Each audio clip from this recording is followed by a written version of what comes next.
Children's Grief Awareness Day gives me the place where I can send students to, let them know that it exists, let them know that it's okay, let them know that there's a day dedicated to grief awareness and that we don't ignore it, and just keeping the awareness out there and opening that conversation piece for us to have, so that they do feel like, wow, maybe somebody does understand, or maybe they can help me understand why I'm feeling like this. So I think it's a perfect day to not ignore.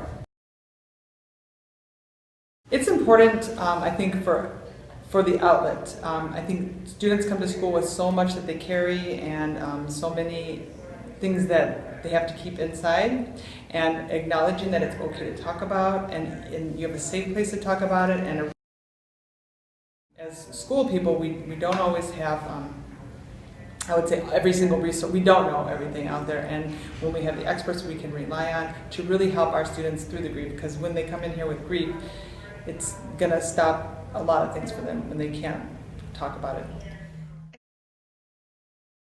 As school people, we don't always have, I would say, every single resource. We don't know everything out there, and when we have the experts we can rely on to really help our students through the grief, because when they come in here with grief, it's going to stop a lot of things for them when they can't talk about it. Right. If we find out that somebody has lost somebody in their family or friends, we talk to them about it and get permission from their parents, and then we are so fortunate here to have hospice that is actually doing groups with us every week. So we are so fortunate to have that support and guidance from them. Whenever I need something, I have a go-to person, but I also have some paperwork and some things that I can share with the students, a little bit that I'm also learning and being part of. We need the support of the experts in the field that truly do understand how to perform groups and approach the students correctly. Yeah, definitely warning signs. Sometimes they act out, sometimes they act in, sometimes they act like nothing's going on.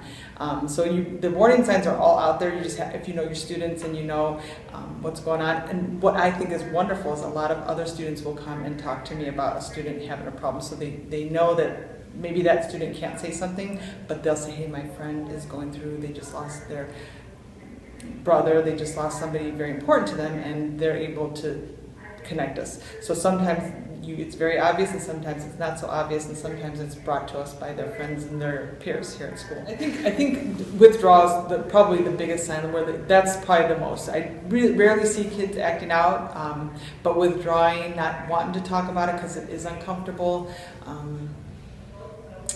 Then, of course, because of that, grades drop, and everything else does become more important. Their grief takes a hold of them, and they have to deal through that. So that's probably the biggest sign.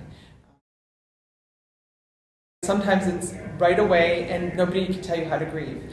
And so when they're coming here, it's really where you're at. And sometimes students will say, I'm not quite ready for this. And that's okay. But we know that we've kind of made a connection with them, let them know that we're here for support, and then we know of a resource that we can share with them or have them investigate on their own as well. So students need immediate support, and sometimes students need a little bit of time. It just depends on their individual situation.